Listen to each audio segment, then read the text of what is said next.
Well, we have time for a question and answer session now. So, if you provide the questions, I'll do my best to provide the answers. Yes. Master Higgs, I think we're blessed with having some new folks with us today. So Yeah. could you perhaps talk about the equanimity meditation that we did and the origins of it? Sure. Well, it's what's usually referred to as a loving kindness meditation. But as you can see, what we're really doing is we're discovering compassion, developing our capacity for compassion. The feelings that you are asked to raise, they serve you very well. It's amazing how easily people forget what it's like to be at ease and to be at peace. So it's good to remind yourself. This particular practice, we recommend to include it as a part of your regular practice with whatever frequency seems appropriate to you. And one thing about, if you notice the order that I went through this, first you bring the feelings up, which you can do even if you don't like yourself. You can bring the feelings up, and you have to do that. That's the first step. And then you start with somebody that's dear to you and close. And you practice sending these feelings, and the wish for these feelings, and the wish for this happiness to people, to the easiest ones, and then the not quite so easy, and then the most difficult one.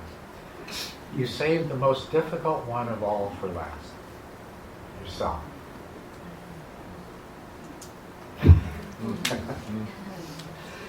Because it is just, it's so common for all of us, in spite of all of our self-cherishing, even while we're self-cherishing, as a matter of fact, even at the root of much of our self-cherishing is the sense that somehow there's something wrong with me. I'm flawed. I don't deserve this. And a lot of our self-cherishing is just in compensation for that. Just because deep down in our heart we feel like we're not such a good person and we don't deserve happiness and all this sort of thing. And so you save yourself for last in this process. But this is a very powerful practice. It changes the way your mind works. She asked about the origins. What's that? She asked about The origins? Well, the precise origins of the practice, the way I do it, I know who it came from, but I don't know its longer history. It came from Upasaka Kemananda, which was my first Buddhist teacher. And it is a variation on the classical Theravadan loving kindness meditation. There's several versions of loving kindness meditation. Some of them simply involve chanting words, but the most powerful ones involve evoking feelings. And that's what this one is. You're evoking feelings, you're making it real. And there's a minimal amount of word chanting. So if you were to collect different Theravadan loving kindness meditations, you'd find quite a variety. Everything from chanting the Metta Sutta to recitation of wishes for the well-being of beings in the north and the south and the east and the west and the northeast and the southwest and so on and so forth, and up and down and this round and that round. Right through to those that like this one, that involve learning to activate the parts of your brain that are responsible for compassion, love, sympathetic joy. And you mentioned equanimity. Equanimity is a long-term outcome of this practice. But when you practice sending those same wishes that you sent to somebody you love to your worst enemy. This moves you a long way in the direction of equanimity. And admittedly, it may be hard to do it first, and that's all right. Absolutely do not blame yourself. But if you keep doing it, you'll find it easier and easier to do, and that's what's important. It's not important how difficult it is at first. It's only important that it becomes easier.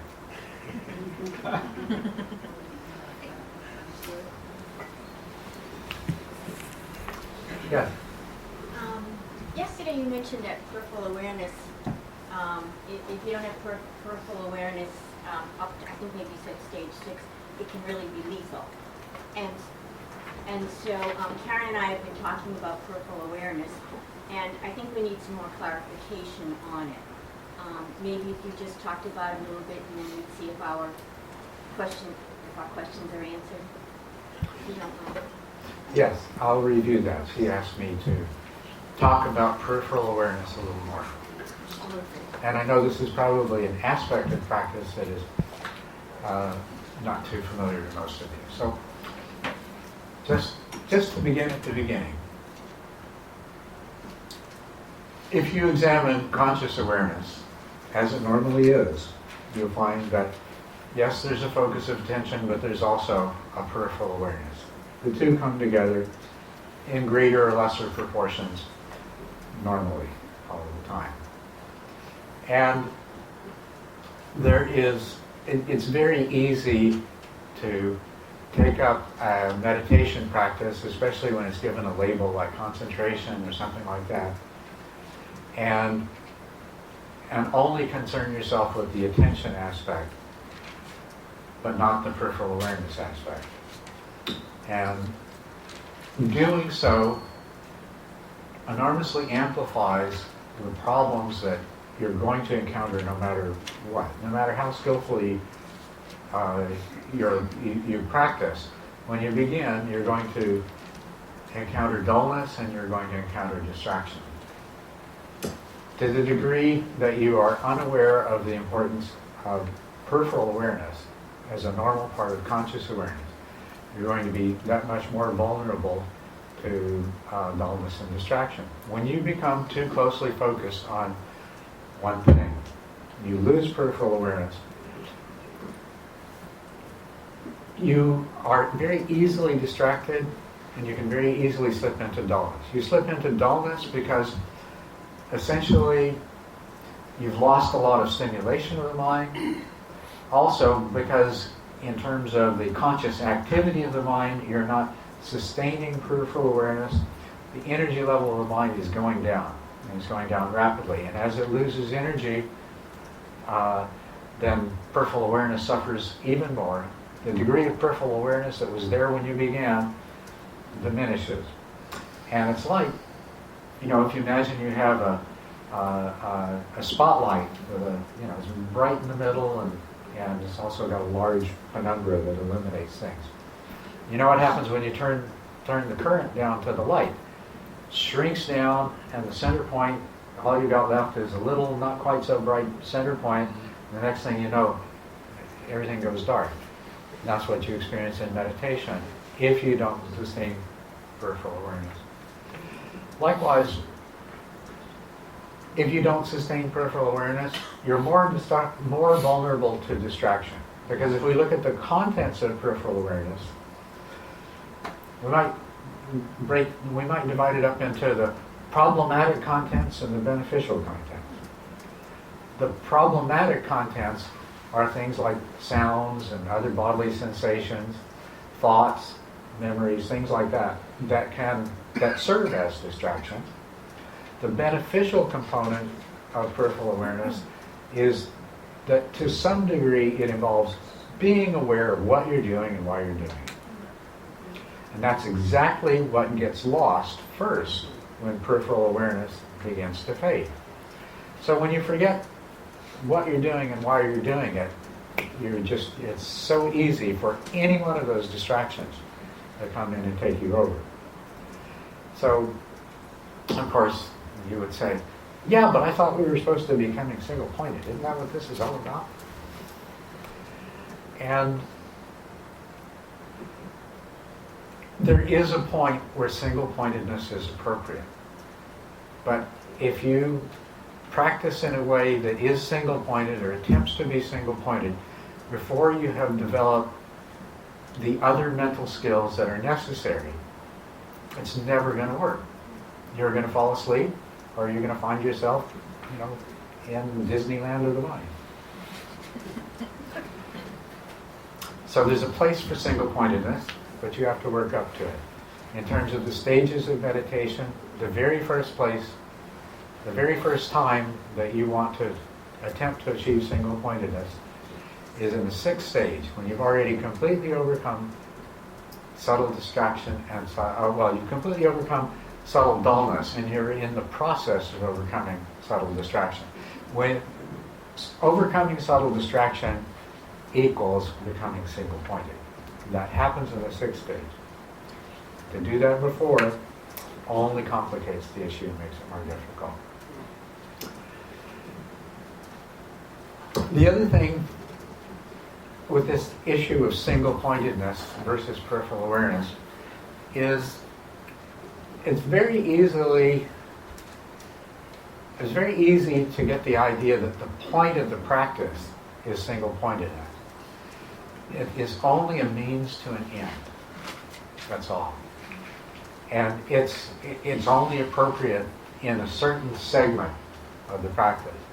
Now, somebody that's managed to get to single-pointedness and never got beyond may not know that. And they may very well go and perpetuate the idea that, well, we do this practice so that we can become single-pointed. We don't. We do this practice so that we can achieve attentional stability and mindful awareness. And part of maximizing our attentional stability is to do some single-pointed practice. It's a tool along the way. And once you are capable of single-pointed practice, you are capable of the much more valuable things in addition to single-pointed practice.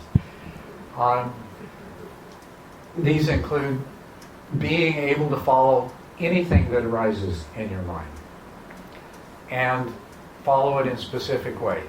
Once you've gained this degree of skill, you can watch each sensation and each thought that arises in your mind. You can watch the mind's reaction to it, what the feeling tone is that comes with that. You can see whether or not it elicits some degree of desire or aversion. And you can see as it fades away. This is the benefit of gaining that degree of attentional stability. You can, once you have this degree of skill, you can open your awareness up and you can allow anything to come and go. And instead of having your attention coalesce around one thing or another, at the expense of everything else, you can stay completely open and see everything that's there. That's the benefit. Single-pointedness itself, the one thing in itself that it is conducive to, which is very valuable too, but is still something different, is the meditative absorptions, the jhanas or dhyanas. And you enter the first jhana in a state of single-pointed focus. But except for very lightest jhanas, all the subsequent levels of jhana are attained by letting go of the meditation object. You're only single-pointed in the first jhana. So you see, single-pointedness itself, it's this wonderful, useful tool. Don't get hung up on it. Don't try to get it too soon. And it's not what it's all about. It's a really useful training tool at the right stage in the process. And it helps bring your mind to a state where it has a tremendous capability to understand impermanence, the capability to understand emptiness. When your mind reaches this level of refinement, you will have experiences in meditation of impermanence. You'll have experiences of emptiness. You will find your mind, you will see exactly how your mind creates meaning out of flux. And that's where you want to go. Okay? So back to peripheral awareness. In the beginning, peripheral awareness is going to help to keep us from succumbing to dullness and distraction. And then, by deliberately intensifying our focus, the detail in which we perceive a meditation object, while at the same time not losing peripheral awareness, will increase the power of our consciousness. Because the only way that you can focus really closely on something without losing peripheral awareness is if your mind becomes more powerful, if you become more fully conscious. I don't know if any of you are familiar with Abhidhamma theory of moments of consciousness, but ordinarily we have an awful lot of potential moments of consciousness that are actually non-perceiving. When you try to focus very clearly on all the details of the breath while not losing peripheral awareness, the only way your mind can do that is to recruit a large proportion of those non-perceiving moments of consciousness and make them into actual moments of consciousness, actual perceiving moments. That's how your mind gets more powerful. So, we actually use the relationship between peripheral awareness and attention to make your mind more fully conscious. Then, as you go along, even from the very beginning, there is this aspect of peripheral awareness, which is an awareness of what's going on in the mind. In the beginning, it's pretty much minimal. Most of your peripheral awareness is used in the way that's most functional on the street, in knowing what's going on around you. It's an extrospective peripheral awareness. It's peripheral awareness of sensations of the body, of the external world, because that's what's most useful. But there's always this component of peripheral awareness that is monitoring the mind itself. And as you go along in the practice, you cultivate that selectively. You refine that. And while you're sitting in meditation, you don't need to have peripheral awareness of body sensations and sounds and things like that. So as you go along and refine your awareness, you can give up those external objects, and those same moments of consciousness can now be employed to become more fully aware of what's going on in your own mind, the state and activity of your own mind. And so this is where peripheral awareness becomes really important. Because I mentioned jhanas. The Buddha, his first two teachers taught him the jhanas. He mastered the jhanas. And he said, nope, it's not what I'm looking for. Then, after doing 5 years of austerities, he rediscovered these jhanas. And he spent the rest of his life teaching people jhana practice as a means to enlightenment. So what this tells you right away is there's something different about the jhanas that the Buddha used when he sat under the Bodhi tree, and the jhanas that he learned from Dr. Ramaputra and Kalama, his teachers. And he states in the sutras very explicitly what this difference is. It's what he calls mindfulness, and it's a particular kind of mindfulness, translated in English often as clear comprehension, sati sampajana. It's knowing what the mind is doing, why it's doing it, and whether or not it's appropriate. When you enter jhanas as a Buddhist vipassana practice, jhanas are a vipassana practice. They're a practice that leads to insight. When you practice jhanas as a vipassana practice, you enter the jhana with very powerful introspective awareness of the state and activity of your mind. That's how you do it. That's how you follow the teaching of the Buddha. The difference, you can enter absorptions as just simply a single-pointed absorption. When the mind enters a state of absorption, a very powerful feeling of joy and happiness arises. As you refine the jhanas, it becomes more and more sublime. It makes our ordinary joy and happiness seem like something really crude. As a matter of fact, your experience progressing through the jhanas is one of getting tired of and annoyed with that, and wishing for something that is more sublime and serene. So the jhanas have that to offer, whether you have introspective awareness or not. If you train the mind sufficiently, you can enter jhanas and you can have a good old blissful time. You can go right through to the 8th, even the 9th jhana. But for it to serve as a vehicle for awakening, you must add to your jhana practice the fact that you have introspective awareness of the state and activity of the mind. And this is a very special kind of peripheral awareness. And so what I'm telling you is peripheral awareness is there before you began, and in this whole process you're going to refine peripheral awareness and you're going to use it, and it's going to become an important part of what eventually brings you to those insights that lead to awakening. That was probably more of an answer than you wanted. No, More. Fabulous, Karen.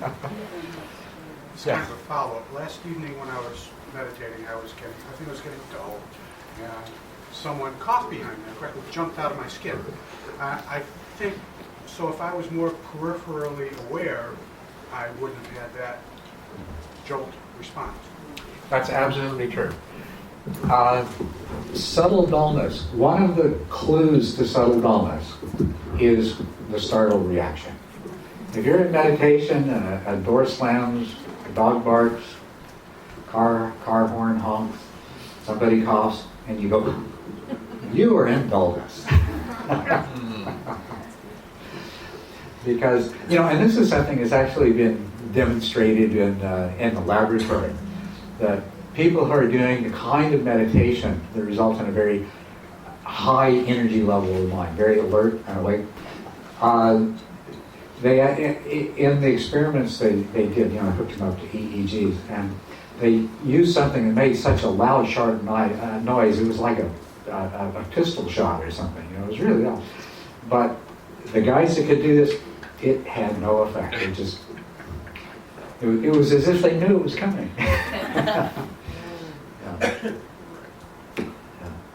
Yes. So on the peripheral awareness, if you're in your meditation and you lose the peripheral awareness, do you take a moment off of your object and go and find it again?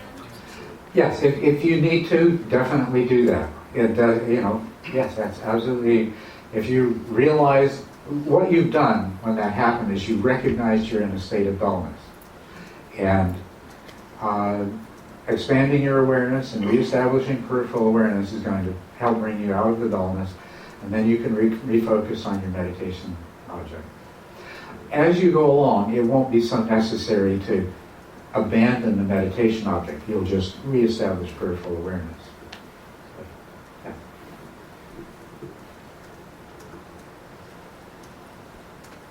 Yes? Could you maybe talk a little bit about preliminaries to meditation? If you practice them? Yes. There's different kinds of preliminaries. One kind of preliminary that I think is very useful, and I know you've probably been taught some specific system of preliminaries. So I'll just speak to you in general and you can see how it fits in with what you've learned. One way of doing preliminaries, preparing yourself for meditation, is to remind yourself of why you're doing it. Be really clear on why I'm here today meditating. And the second thing is to be really clear on what you're going to do. Especially if you have a variety of different practices, decide in advance what you're going to do. get 10 minutes into your meditation and decide, oh, well, this is not working very well today. I think I'll do such and such instead. Decide in advance and stick with it. Then, if you have a map, which is what the 10 stages are, if you have a map, you have some idea of where you are in your journey. You have some idea of the problems that you're likely to encounter and of the skills that you're in the process of refining. So, first of all, is be clear on what you expect to do in your meditation today and form a strong resolve that you're going to do your absolute best. And then the next step is to let go of all expectations. Okay, based on what's gone before, this is what kind of meditation I think I'm going to have, and I think I'm going to be working on this. But if it turns out totally different, that's all right too. I'm going to still do the best practice I can. Then it's good to examine your mind. What's going on in your mind? What are the things that are most likely to be distractions or pose a problem in one form or another? And acknowledge those. Confront them. Say, okay, this is probably going to come up. And when it does, I'm going to let go of it. That helps a lot. You might not think of everyone in advance, but all of the ones that you did think of are going to give you a lot of resolve that's going to help you when something that you didn't think of comes up. So this is part of a preparation for your practice. It's very powerful. And so once you've done that, you make sure your posture is good and you're comfortable, then you can go ahead and begin to meditate. Now that's one kind of preliminary. There's another kind of preliminary that you can do that is extremely valuable. Often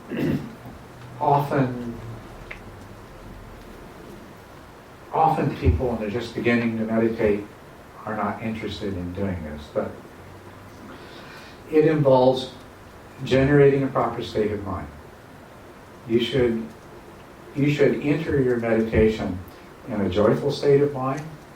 You should be doing this definitely for your own benefit, but also for the benefit of all beings, for all the people around you, for including those people who think you should be paying attention to them right now instead of sitting here by yourself. And so, you establish that in your mind, and you enter your meditation as much as possible in a state of joy. And then, before you practice, this is an excellent time to review. If you meditate once a day, you can review the previous 24 hours in terms of how mindful you were, how well you kept your precepts or vows, how well you practiced the perfections, and call to mind specific instances, both where you did and where you didn't. And you call to mind instances where you could have been more mindful. You could have acted with more patience or more compassion. And that's good. You just reflect on it without judging. It's just the way it is. It's not about scolding yourself. It's just seeing.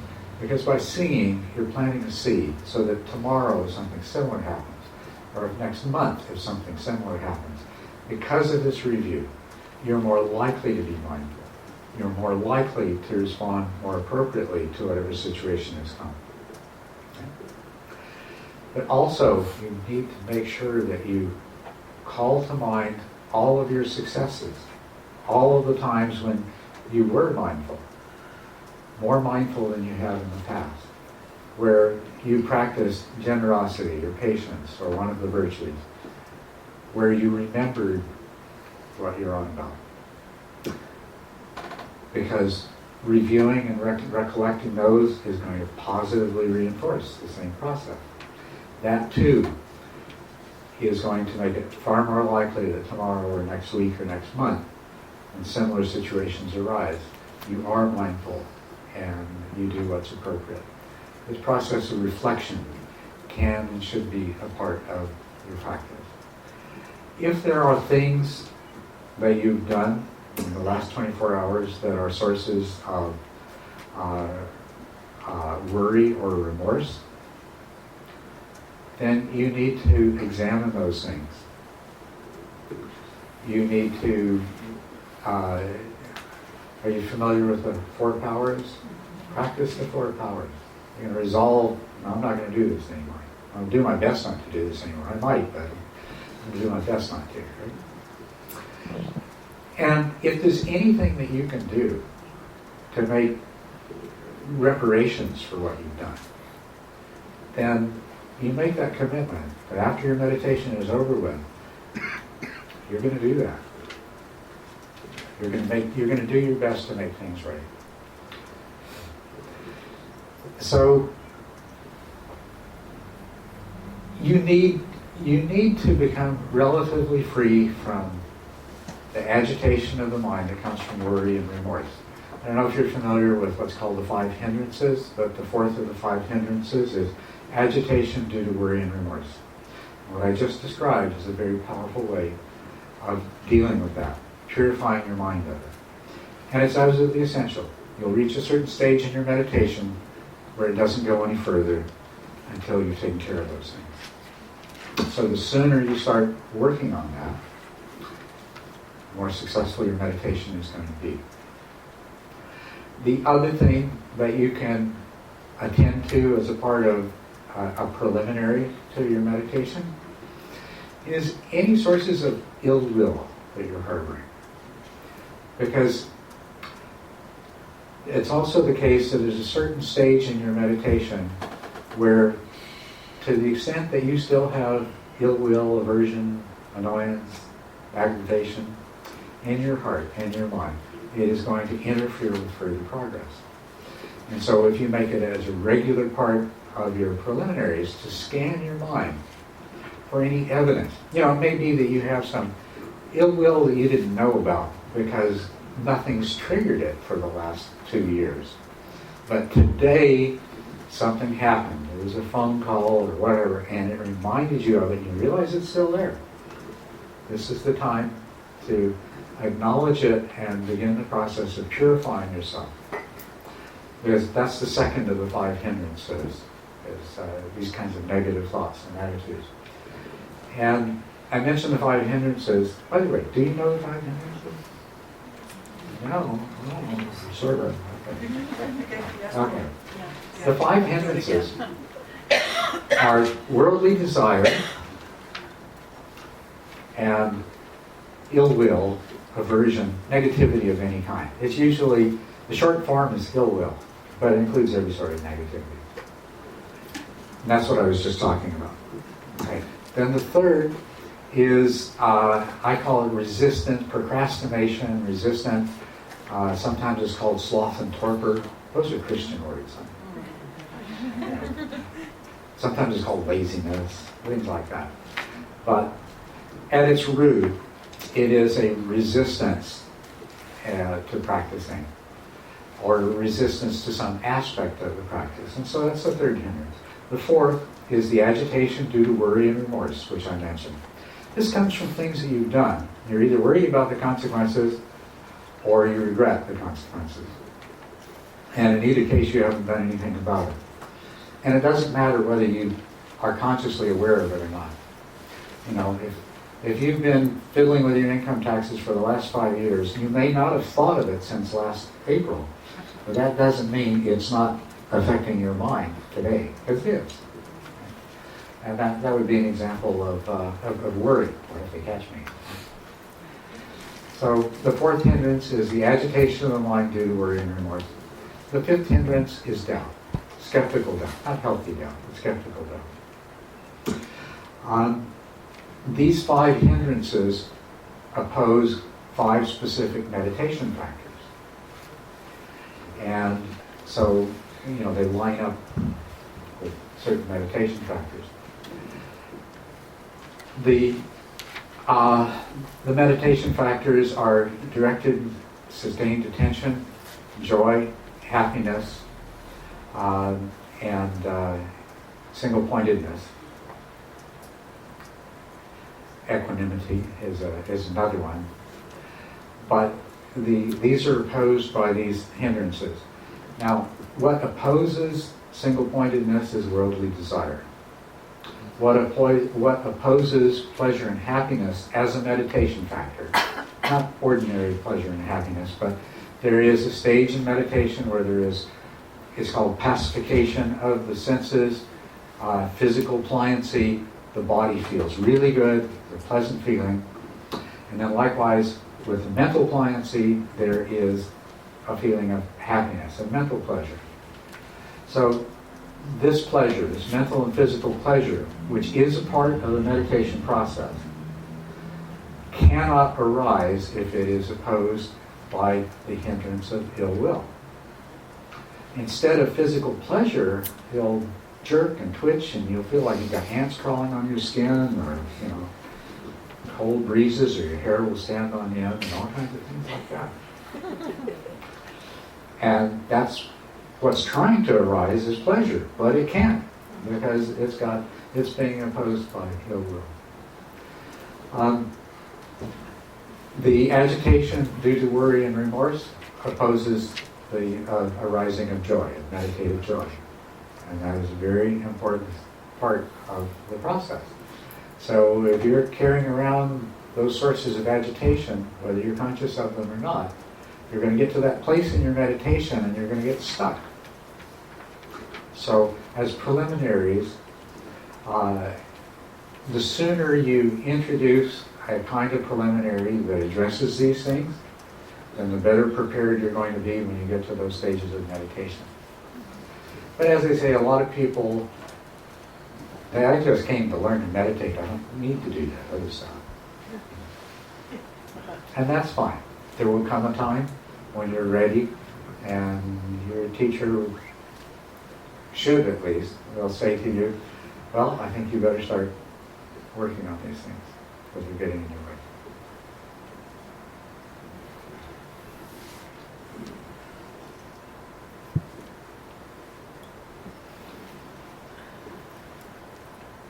Yes. I'm sort of worried about talking about this, but I did a retreat for 2 days on my own, and my teacher gave me the assignment to do the 4 immeasurables, and I succeeded. I mean, I did an hour and a half, and then took a break, and maybe 4 to 5 times a day, whatever I could do. Did all the preliminaries and everything. It was really boring. It was really hard, and I probably could have done more, but I just never wanted to do it again. And I started investigating whether I really meant what I was doing, or the people I was saying it to, because it's the equanimity and the happiness and longing for no suffering. And just how many years, how many eons. Let me talk I about wanted that. to succeed, but I have to. I mean, I'm putting out a can of worms. So No. This is a good thing you raised. I'll tell you about my own experience. I was taught preliminaries as a formula. I'm one of these people who talk about that, and I didn't see any point in this. I tried it. It was boring. It was tedious. It seemed stupid. It seemed useless. It was a formula. I sit there and recite this formulaic thing. So, I didn't do it. And then I got to the stage of my meditation when I learned what it was really for. And I learned that it's not a formula. And it's too bad that it's taught that way. It has to come from the heart. It has to be sincere. It's a process of genuine, deep reflection. Soul searching, if you will. And soul searching that leads to making changes in what's happening in your mind. The things that I talked about, they have to make changes. You can't just verbally confess to yourself that, oh, I did this and I did that. It's not going to do any good. You have to, deep in your heart, want to change. You want to change enough that if there's somebody that you can call, or something you can do, if there's something you can return, if there's something that you're willing to do it, then your preliminaries, totally different thing. They're really powerful. So, And it's the same thing with the practice you mentioned.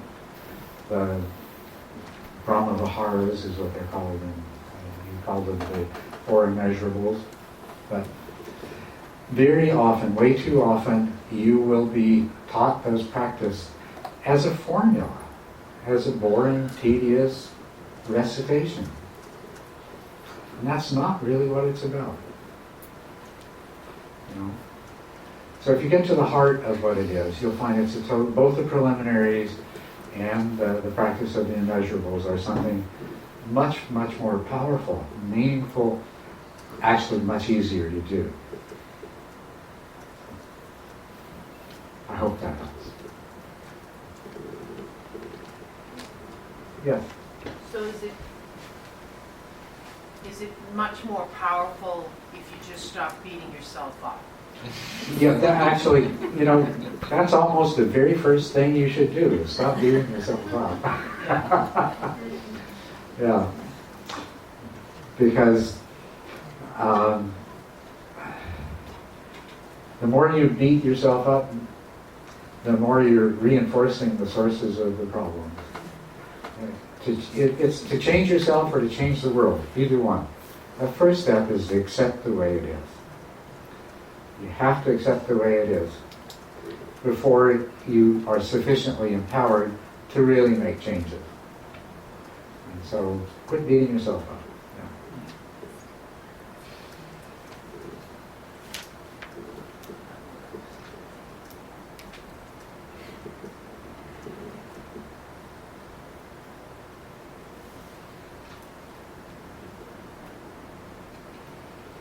There must be more questions. There are. So as part of the preliminaries that we do, is we bring our guru, our lama, or our holy being to join us. And I personally find that very helpful. Mm-hmm. So is that part of the preliminaries that we should do? That's part of preliminaries if you do guru yoga, yeah. Not everyone does guru yoga.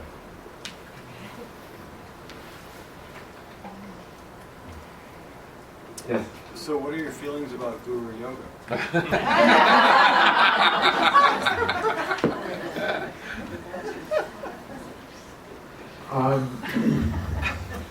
That's a big question. A thorny issue.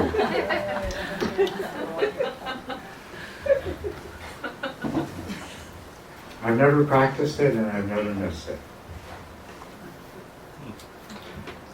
I've seen other people practicing it, and in my opinion, it's problematic. I don't think Westerners understand guru yoga the same way that Indians and Tibetans do. So, I suspect most of you in this room are practicing guru yoga.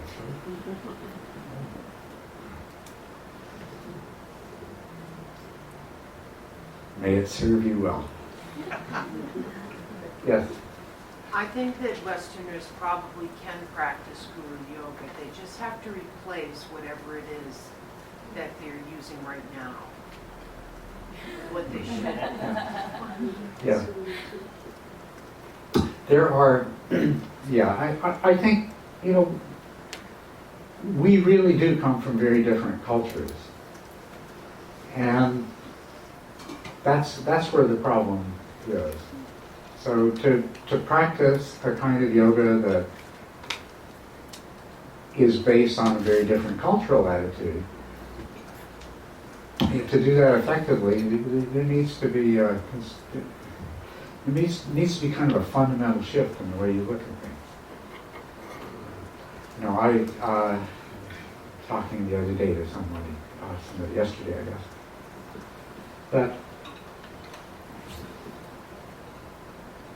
a Tibetan Rinpoche describes how he and other students in the Tibetan monastery used to play tricks on their guru by doing things like tying their shoelaces together. Until an American can understand that, you're going to be impaired in your ability to practice Guru Yoga.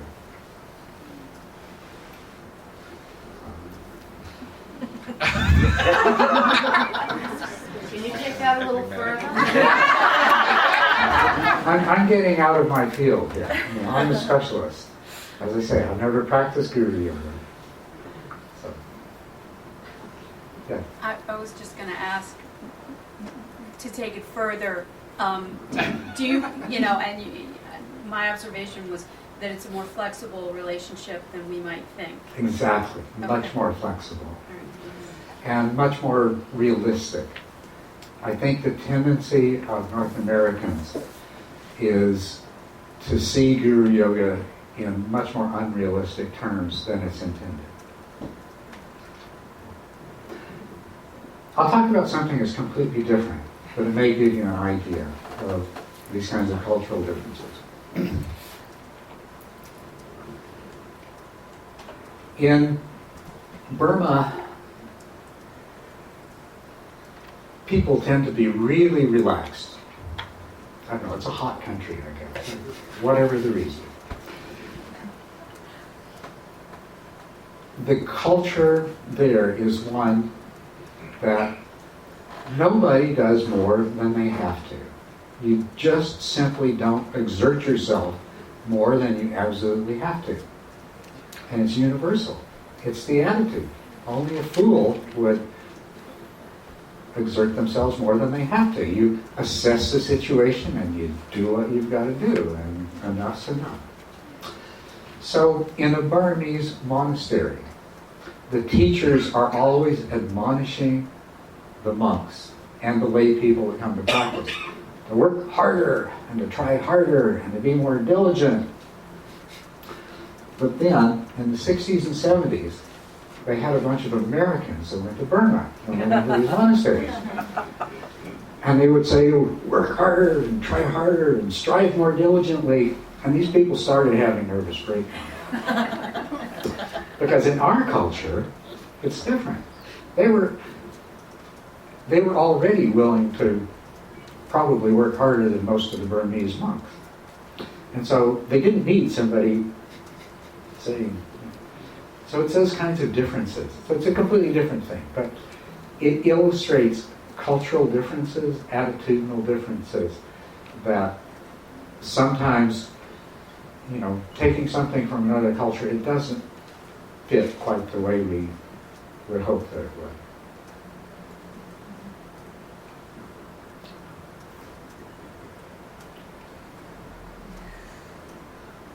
Yeah. On that note, Yeah.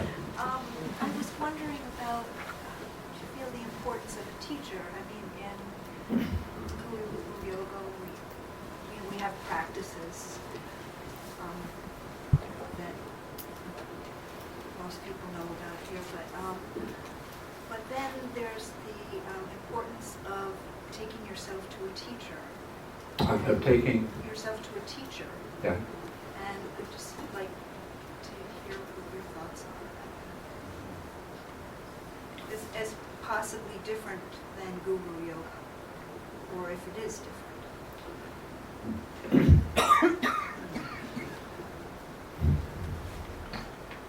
Or not. Well, what do you think? Is it different than Guru Yoga?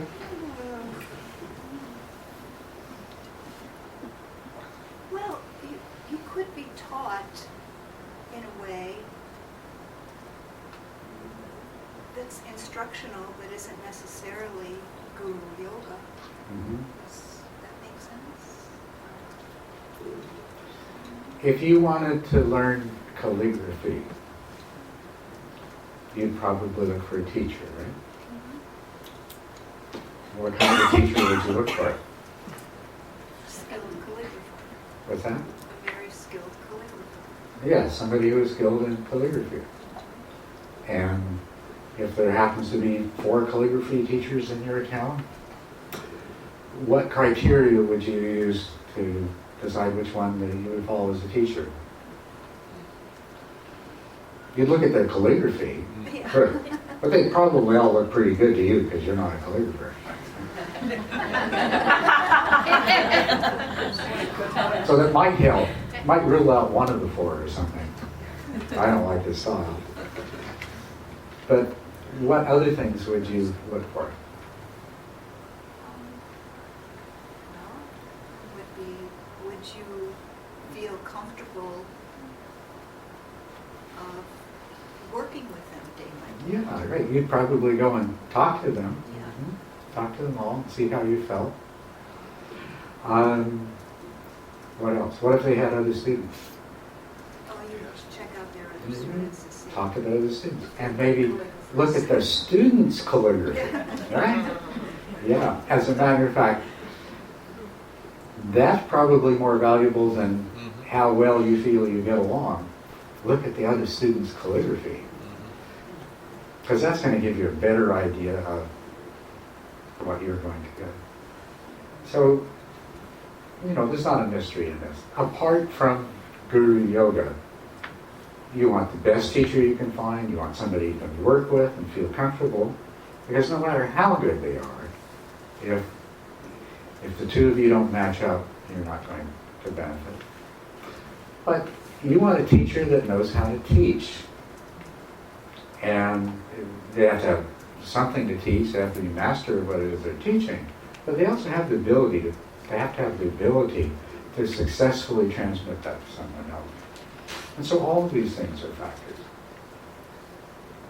So just in terms of a teacher, those are the kind of things that you want to look at. Same thing's true meditation, or Dharma.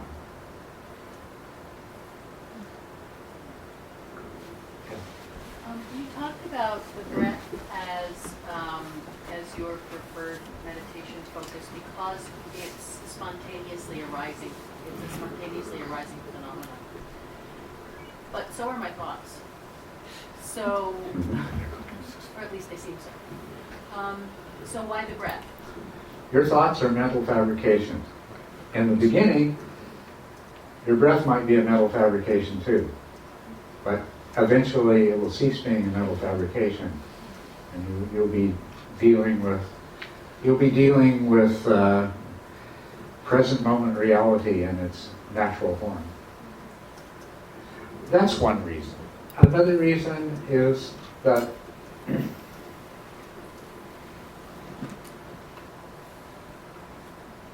the whole purpose of a meditation object, it's just a tool. It's just something to anchor your attention on. And so the qualities that it has that will make it most suitable for that, that's how you should evaluate potential meditation objects. You can do meditation on your thoughts. That is a kind of meditation. But realistically, it's not the easiest meditation object. And as a matter of fact, for many people, until they develop considerable skill, they just all they would do is get lost in their thoughts. For some of us who've been studying in this lineage, a spontaneously arising is an image of our guru. Karen was talking about, and I can't tell for myself in the last couple of days if I've been struggling against the breath because I think I mentioned to you the breath gets a bad rap in our lineage a little bit as a meditation object, or but also the image of the guru does get heightened for us, and so I can't tell if my struggling against the breath is just a mental affliction or if it's if it's a deeply rooted issue of faith.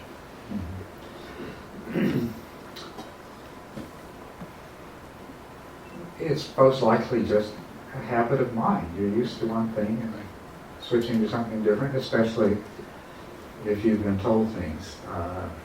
As you say, it gets a bad rap. My sense is it probably gets a bad rap because most of the time it hasn't actually been the sensations of the breath they're talking about. It's been some kind of visualization of the breath.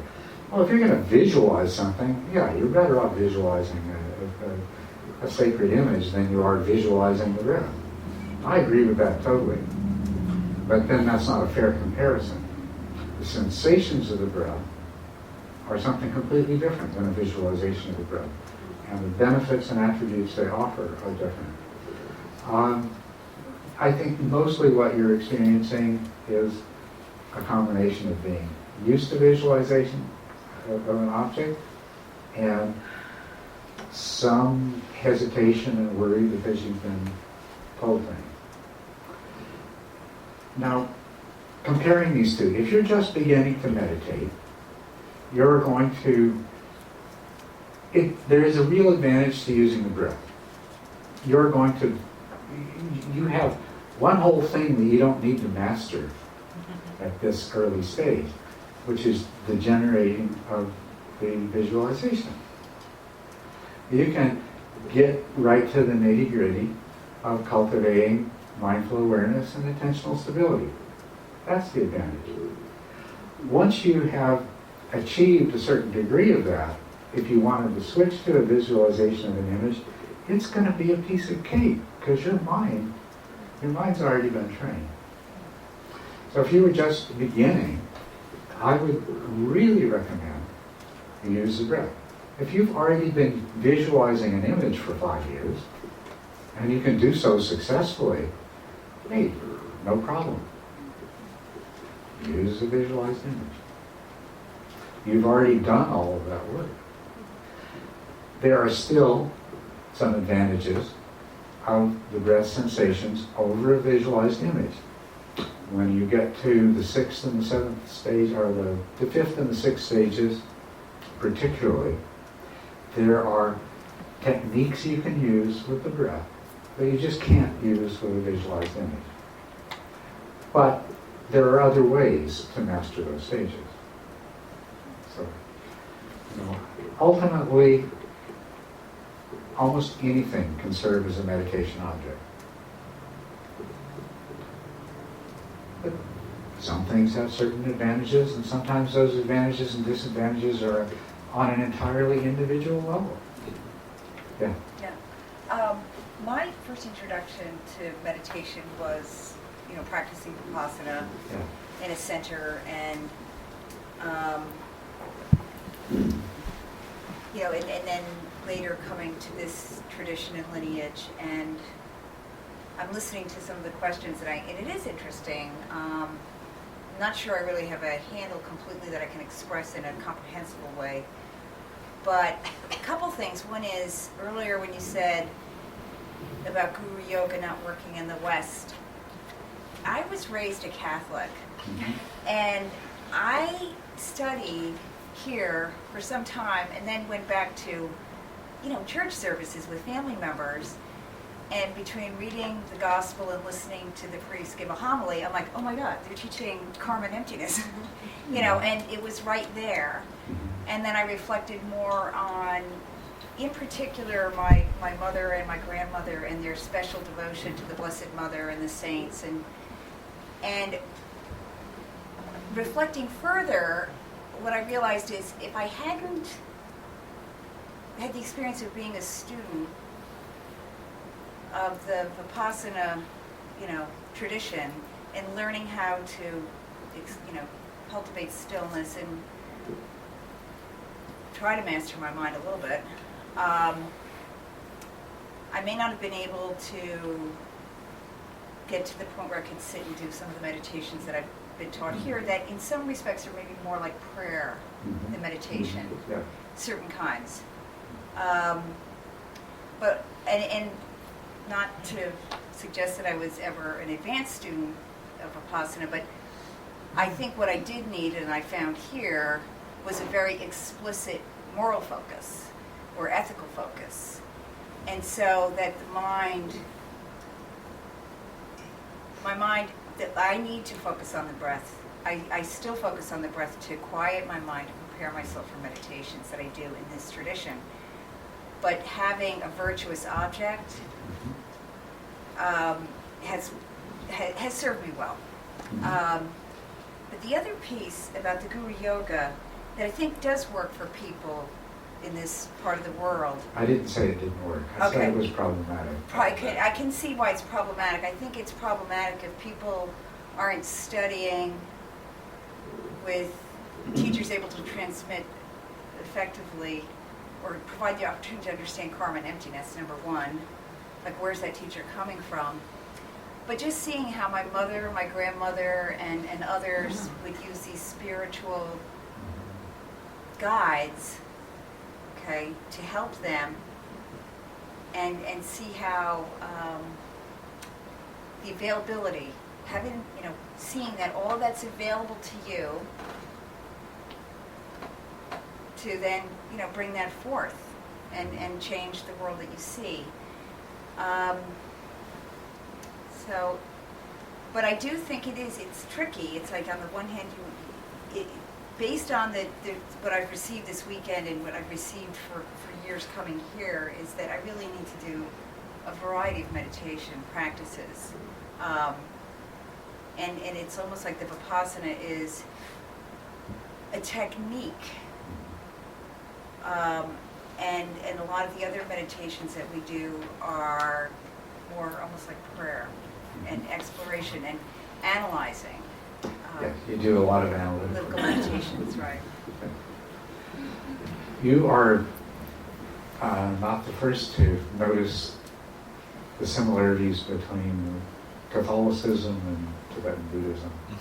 It comes up actually quite frequently. And what's funny is it's often people who abandon the Catholic Church with a lot of frustration and disappointment and things like that, and now find that now realize that there's a lot of similarities there and a lot of value. It's interesting. A fallen away Catholic can often understand Catholicism better because they spent some time studying Tibetan Buddhism. So, but it's true, a lot of similarities. Yeah. Could you say something about the concept of Satori in Zen, which was, I don't know the exact definition, but it was like a sudden awakening rather than a long process? Well, first of all, I don't want to say too much about Zen because it's not something that I have a lot of expertise in. But there is this gradual awakening versus sudden awakening debate that's gone on for a very long time. And when I've looked into it, it evaporates. And Zen Satori is an example. A Zen practitioner has a Satori, and then they have a whole lot of work to do. So, quite honestly, what is the difference? Yeah. What's helped me this weekend with connecting with the breath is, one, it brought a wholeness to the body and the mind. So if I'm visualizing or doing other kinds of meditation, I wasn't aware of how disconnected I was from my body and from my breathing. And of course we start life with the first breath, and we end this lifetime with the last breath. And so for me, I can see how I personally need this basis, and how that then can serve. It's like if I'm disconnecting from the body, whatever meditation I'm doing isn't really whole, because we're one. It's like we're body mind. We're not in our society. In the Christian tradition too, there was a separation between the body and the mind, and I think that was a problem. So I really appreciate what you've offered here. So, and I appreciate the teacher within that offers. Yeah. Thank you very much for being here this weekend. I practiced in the Zen tradition for a good number of years, and then in the Vipassana tradition for a small number of years, and now here, so sort of covering the water. But just a comment on the Satori thing. You're absolutely right. Satori is like turning on a light in a completely darkened room. and you see the amount of furniture that has to be moved around to make it functional. And there are sartoric events, if that's a word, that in Vipassana and also in this tradition, where you get to a certain level, it's like, oh, that's what I have to do. I've been going down this different road. Yes. So that I think the concept of satori is very, very useful in the three traditions that I've been involved in, just slightly differently applied. Yeah, and, you know, so often I find that things that seem to be different, when you examine them closely, they're not. Yeah. Which makes sense, if, to the degree that they're talking about truth, you know, they've got to converge. That's right.